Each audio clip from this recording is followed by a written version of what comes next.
Welcome back to the Live Better podcast. I'm your host and Centric Senior Vice President of Marketing, Kelli Green. April is Youth Month at Centric, and today we're discussing why financial education starts early and how adults can really impact overall children's financial habits. Joining us today is our special guest, Kimberley Roberson, who is an educator, mother, podcaster, Ironman athlete. We are so excited to have her join us. So thank you so much for joining us, and let's dive in. So Kimberley, welcome. Thank you. I'm so excited to be here. Well, we're tickled to have you. And one of the things I want to share too with our listeners is that you've been authoring our blogs for now a little over a year, 2 years now? A little over a year. Yeah. That's incredible. Yeah. So I know we've mentioned in your introduction being an educator, a mother, podcaster yourself, an Ironman athlete. Of all those things, I'd love for you just to kind of bring that in and tell us a little bit about yourself and how you kind of arrived at the Ironman. That is, to me, is like, that's incredible. Yeah, it's a little bit.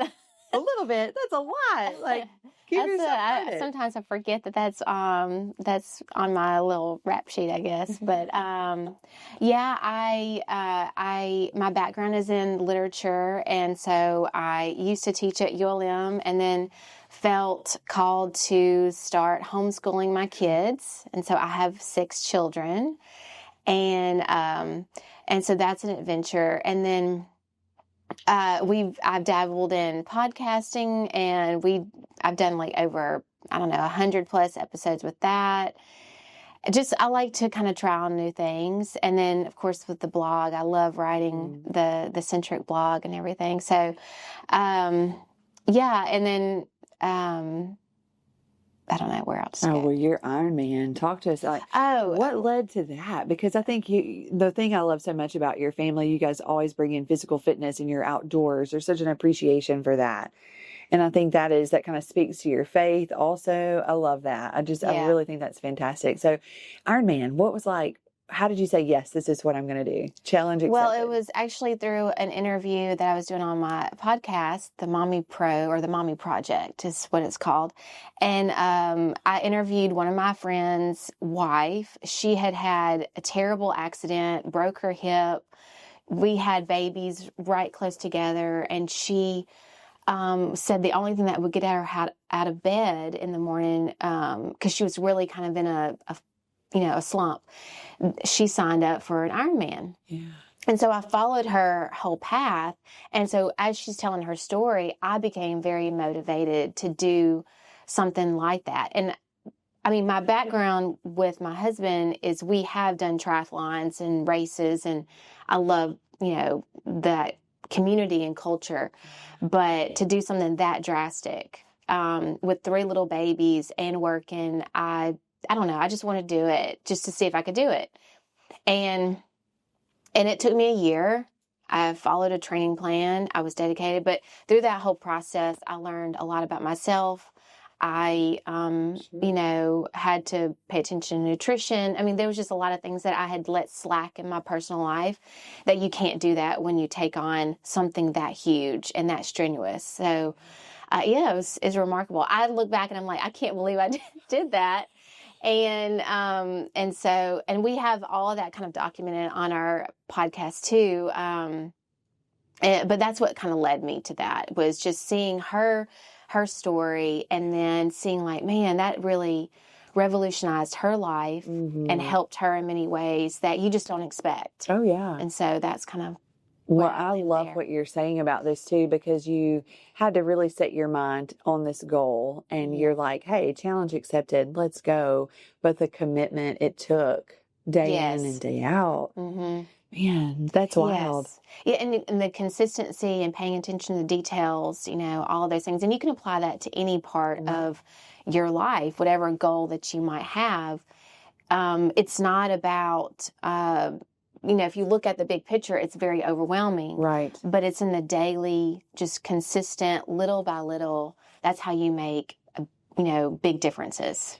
I'm so glad, that I wanted to ask you these questions because, one, I'm so intrigued by Ironman, but how as we're talking through this and you're sharing your experience, such parallels are coming in my mind of seeing when you're raising children or you're also setting financial goals and achieving those. We are literally one tiny decision, consistent decision away from making vast changes in our lives. Absolutely. And that's something a lot of times people don't really think about. Now, I would tell you, like, our financial journey, it took us right at about 15 months for my husband and I to become debt free. This was years and years ago when we took on that particular journey. It's when Lily, our oldest, was first born. And we were, we just within that time frame, we're like, okay, we really want to make sure we're making some sound decisions here. Right. And so bringing kids into the mix, it's like, okay, we were kind of eating and doing whatever we wanted to do when we were, it was just the two of us. But then you bring in a child, and then 14 months later, we bring in our second baby. It's wild how when you reflect on things, life changes, and the things that were so important aren't so important anymore. And you really have to kind of start thinking about what sacrifices can I make today so that, you're preparing really for a wholesome financial future for your family. Right. Right. So as we're kind of talking through some things, I know that kids are near and dear to your heart. And with April being Youth Month, we have some really cool things happening here at the credit union. So every account that's open for our kids, we actually fund that. Their membership account is funded, and their initial deposit is funded. We are just so, in fact, for the month of April over the last 10 years, we have seen just incredible exponential growth in our youth accounts because so many folks don't have the extra money to fund those accounts. Right. And that's something that's like, hey, we want to take that burden away, and just help you say, look, if this is something that you wish to do, let us help you get started. That's right. And sometimes that's all you need is that little help to get you started, that initial response. And then from there, just putting in $1 or a couple of dollars, whenever you can. That's right. It's I think a lot of people think, when you have children, and you want to teach them about money, you want to teach them about budgeting or these big lofty goals. Right. It seems very overwhelming. But if you break it down into like little bitty practical baby steps over time, you will see them walk out your door one day going to college with a wise financial head on their shoulders. That's right. And that's what we want. Amen. And you think about it when you think, okay, I want to create this budget. I want to have, a college fund for my kids. I want to have, my 401k, is fully, is funded. But when we think about that, it is that just as you were planning for your Ironman, you had to consistently commit. So just like you mentioned, it may be $1, $2, whatever it is, set that up to automatic transfer or automatically remind you, to really make those deposits into your future, whatever that might be, whether that's financial, whether that's, an Ironman competition, or if it's like you say, hey, something as simple as I've got, cheap, I want to read, 12 books a year. What does that look like for you, and really thinking about that, the consistency, I think, is something that you would really say, hey, that's critical and key in whatever you do. Absolutely. And for our listeners, it just dawned on me, some people might not know what an Ironman is. Yeah. So an Ironman is, it's a big competition. It's been around for years. And so what it consists of, 3 sports. So it's swimming, and it's like 2.4 mile swim in open water, which is a whole beast in itself. Right. And then you do 110 to 114 mile bike ride right after that. And then you get off your bike and you run a marathon. So, and I will say this to the listeners, before I signed up, I had never ran a marathon. The longest distance I'd ever done was a 6-mile trail run, along with, triathlons. So I had done triathlons before, but so when you're signing up for a big goal, back to our financial discussion, or you're doing something massive, it helped me I understood the big picture, but not to look at the big picture every day. You just set a daily goal, and that's what you're going to do that day. You're not going to be like, oh, I want to invest my money, but I only have $100 left over in the month. Is that even going to make a difference? Don't look in the big picture. Look in the daily. And over time, over a year or 2 years or 5 years, you will see a huge progression. But you can get overwhelmed if you look too much into the future, if that makes sense. It does. I love it because it's so easy to become overwhelmed. And I think that's what stops people. Yes. It just, because the fear of the unknown, one, and two, you just feel like it almost just takes the wind out of you. You know, your total breath away when you think about this big, massive goal. But if you just say, hey, in everything that we do, just take a second and then just say, all right, what am I going to do today? What would be a win today? And tomorrow might look a little different. Your yesterday may look a little different. Right. But what is it that the one thing that you might be able to do that helps get you to where you want to be? Absolutely. I think that's outstanding. There's so much to be said for that, especially when you're talking with folks just like you who have, you know, you've had some really big lofty goals in your life, but you really put it all into perspective and said, hey, I'm looking at this holistically, but as you were kind of within your training, you thought, okay, I'm not going to get the cart before the horse here. Right. Let's see what we can do, just the day-to-day changes. That's so incredibly critical. I will say this, when we're talking about those day-to-day changes too, the things that, instead of saying we're going to set a budget or talking about those kind of things with your kids, one of the things I think is so interesting is when we can have the conversation and let them see what this looks like for us when we're maybe making purchases at the grocery store. Yes. Or when they say, oh my gosh, Mom, I want to buy this, or like, I need this. Would you do that? Yes. Can we go out to eat tonight, Mom? You know, like, what's the deal? And so some of the things that I share with our kids, you know, I say, okay, like they may not necessarily have their own budget, but they still have chores and they earn a little bit of money here and there. And so I think one of the critical things for me, and this is something I've done, I'd love to hear about what you're doing with your kids. One of the things I share with them is helping them to understand the difference between a need and a want. Yes. And then within that comes a savings conversation. So if they're like, oh, Mom, can we stop by the store? I want to get, you know, my oldest is all about twin snakes, those little gummy things. Yeah. Oh, it's just gross. But anyway, and then my youngest little girl, you know, she's like, I want Takis and all this kind of thing or whatever. And I'm like, I will not buy it myself because I just know how unhealthy it is. That's a whole other conversation that we can get into. But what I will share with them is that, okay, it's like when they say, well, we're going to stop here, we've got our own money. And I will just remind them, hey, remember, aren't you saving for this? Right. Aren't you saving for that? And then they start kind of thinking about, okay, that's right. And so that simple thing for me, instead of writing out a budget for them, that can get kind of convoluted. And one, we're not going to be committed to that. Right. I know we're not. But what we can be committed to is when we're making our groceries. So I order our groceries every week and I will say, okay, we have an allotted amount that we want to spend. Right. And I can say, okay, if you want this, then we can't have that. So it's like, if you want this for your lunchbox, then we're going to have to look at what we're going to bring in for snacks after school. So that's kind of helping them understand the needs versus wants. Yeah. That's how I've kind of brought that into our household. What are some things that maybe you're doing with your kids to really build maybe healthy money habits? Well, one thing that I was thinking about this when you were kind of presenting this as something that we would talk about. Yeah. Is we talk about money a lot, and I try to talk to them about how much things cost, just bringing awareness of just how much food or gas or just little things cost. And we talk about, I mean, I've got a range of children. So our oldest is 12 and our youngest is 1, and we've got 6. So we've got a variety of ages.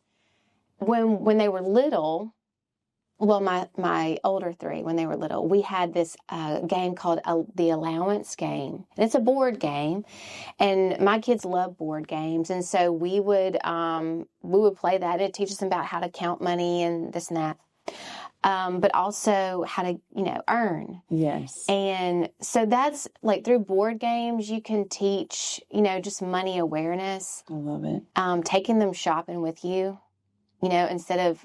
I mean, I think ordering groceries is great, but there's nothing like going to the store and pointing out the prices. Yes. Talking to them about how Milk is more expensive now than it was later. Yeah. And I try not to bring that too often up because I don't want them to have money anxiety. Right. But I do want them to have an awareness that everything has a rising cost. Yes. And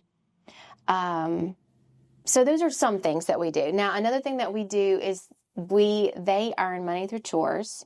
Right. And they also earn money through good behavior. Yes, I love it. We homeschool, so in order for us to motivate them, I'm like, okay, if you do your schoolwork with a good attitude and you help out with your younger siblings, or pick up your room without fussing about it, you might get a star on your chart. And we have a star chart. When they fill that up, they get a certain amount of money. So we don't do an allowance. Right. We kind of do it that way. Uh-huh. And when we give them that money, I'm like, that's your money. Now you have the savings, you have the giving, and you have the spending category in their little piggy bank. But I don't micromanage their money because I do remind them, I'm like, all right, when you buy those V-Bucks, your money's going to be gone. Are you wanting to spend your money that way? Or do you want to go to the convenience store and buy that icy and, that chocolate bar or something? But I try not to, like I said, micromanage their money because it's theirs. And when they go off and out of our house and on their own, I don't want them to not know how to do it because mom and dad are not there to tell them how to spend their money. Does that make sense? Oh, absolutely.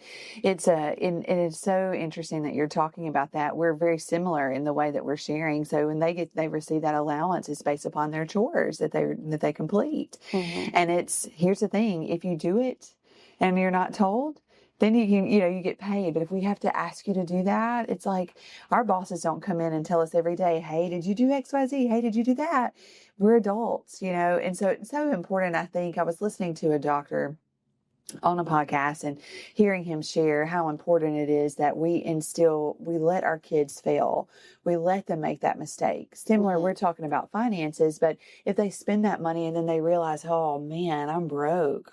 It's going to take me, 4 or 5 weeks with my chores before I can, get enough money. That's concerning, but we need them to feel that.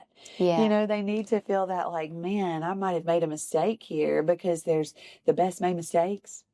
Or where you learn. That's exactly right. And so that's something to really think about. And so I have loved this conversation with you today, Kimberly. This is awesome. I love what you have done. And then just number one, you have inspired so many kids through your education and your tutoring program. I think that is awesome. Yeah. I forgot to mention that.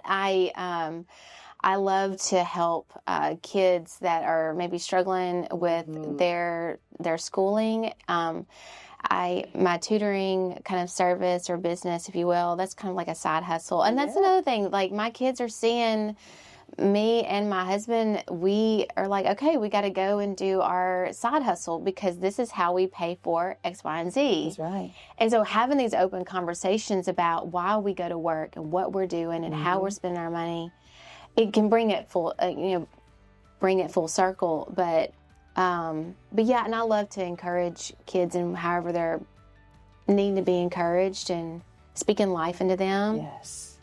And also their parents, their parents are out there doing the best they can, and they need some, like, good job, Mom. You're doing great. Absolutely. I love it. You are the ultimate encourager, and I'm so grateful that, we've met through your husband, who actually, for those of you that may not know, we actually have her husband's the one that takes care of all of our production. Yeah. And so from anything from our design work, anything you see from a video perspective, it is all on him. So I'm so grateful for that connection, and I'm so thankful that you took the time to join us today. You juggle a lot, and I appreciate you just taking the time to do this with us. It means a lot. So, all right. Well, thanks so much for tuning into the Live Better podcast with Centric. Be sure to subscribe and follow us on social media at MyCentric. See you next month. And as always, Centric is federally insured by the NCUA.